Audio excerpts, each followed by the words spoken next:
I'm very happy to be here and to be able to have my speech before you. Last week I also had to give a speech at the conference, and then there was only one person sitting in the room. And since he made an effort of being there and listening to my speech, afterwards I said to him, well, can I invite you for a drink? And he said, no, sorry, I cannot, because I'm the next speaker.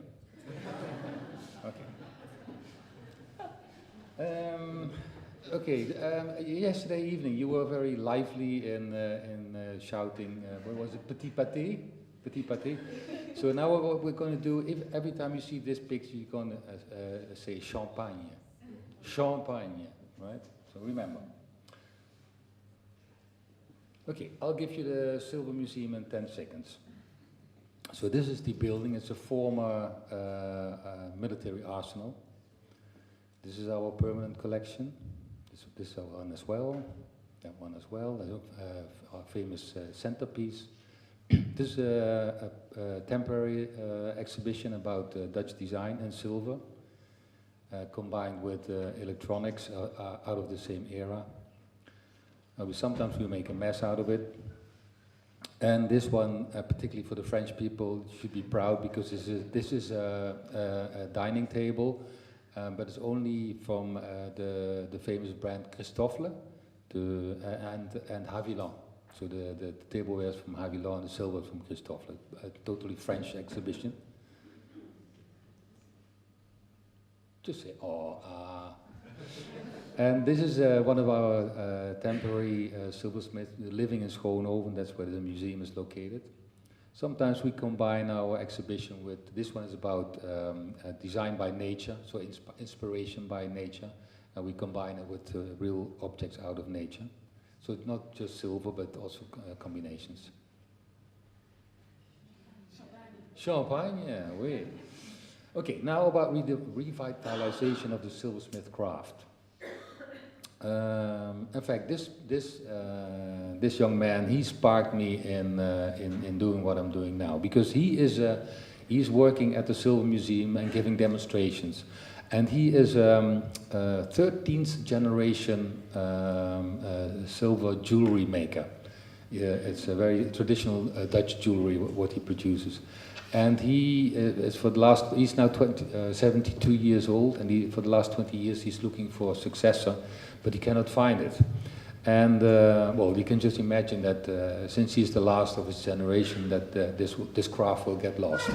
And I thought, well, this has to come into action. So we started a revitalization program, and it exists out of two major programs. One is a revival program. So it's building on existing knowledge, on actual craftsmanship, with respect to the old craft. So just remember the man that you saw before. And then you have to reuse old and almost forgotten techniques in a contemporary way. So the result will be that you keep the craft alive, and you will improve it, because you will take old techniques and reuse it. The innovation program has to bring change into the crafts. And we have to use disruption with respect to the craftsmanship using existing knowledge. We bring in new insights with the help of designers, architects and artists. And we've seen that in several presentations before, like from the Textile Museum and from other presentations yesterday. So the result is that you will bring new insights in the craft and creating a new future. So it's two programs to lead to a new future. So revival program a little bit more in detail.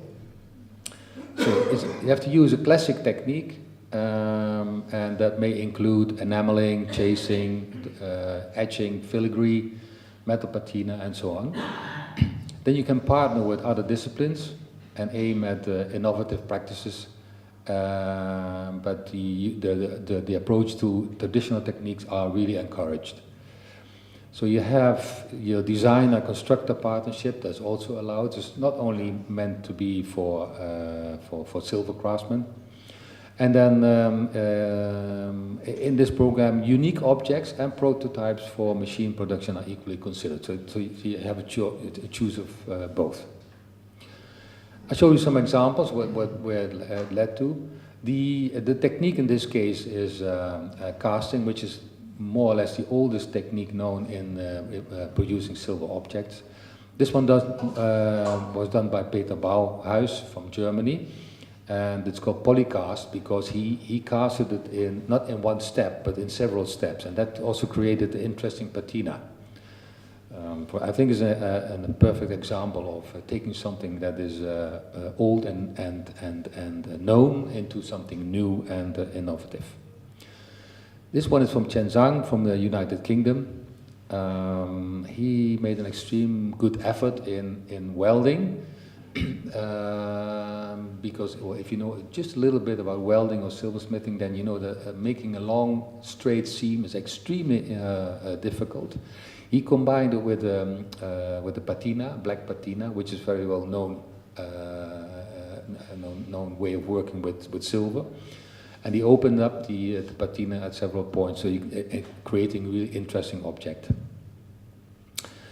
David Huyke from Belgium, he is in his field, he's really well known. He took one of the oldest techniques besides from casting, which is called granulation. And granulation was already done by the Etruscs, so it's a very, very old technique. And he took it a little, not just a little bit, but very much further into today by applying it to let's say a modern piece of silversmithing. The innovation program. So what we do is we strive for collaboration between designer and silversmith. And you, like I said, you saw it before in different presentations. Again, this cooperation is based on mutual respect. Otherwise, it simply does not work. And you have to strengthen the knowledge and skills of both parties. The intent and design must be realized in silver, and it should be not an object of art, but an object of use. And that has a reason, because if you make an object of use which has to be reproduced with a minimum of 12 objects, it means that you have to think in a different way. Making a painting, you can do whatever you like. Making a sculpture, you can do whatever you like. But if you have to do something that needs to reproduce, then you have to consider, okay, am I going to do this 12 times over again? So you get totally different results. Okay, the new and innovative experimental designs are preferred. So I'll give you a couple of examples. This one was done by Lex Pot. He's a well-known Dutch designer. He simply used the forcing technique, which is a quite well-known technique in the metal work. He took some silver and he made a dish and a bowl. And he added a patina technique, and he experimented quite for a while with the different sulfur mixtures, so that you get a different coloring in the patina. So he made a very simple object into a very desirable object, and well, you can imagine that this one is very easy to reproduce. Piet Hein Eek, he's also a famous Dutch designer. He was asked to make a bread basket, and if you ask a traditional silversmith to make a bread basket, he or she will start using the jigsaw and start hammering for 6 weeks. But what Piet Hein Eek did, he just took a pneumatic press and pressed the hundreds of holes just in a couple of minutes. So that goes really quickly. And then he took, hopefully you can see it. Yeah, it's quite good visible. He took a block of wood and a hole, and he just jammed the silver plate into the hole. And every time it falls a little bit different, but they look alike, like brothers and sisters. So he made and then he's finished in something like 2 hours or something. So compared to a traditional silversmith, it will take him probably 4 to 6 weeks. So this caused quite an upheaval in the crafts community. Champagne. Okay, wrap up, because I only had 10 minutes and I tried to stick to it. So revitalizing the craftsmanship, that's what I talked about. Revival program, innovation program. So 2 programs, revaluation of knowledge and classic techniques, bringing change by disruption and creating new insights. Result is keeping the craft alive, and the other result is creating a new future. Thank you very much. Champagne.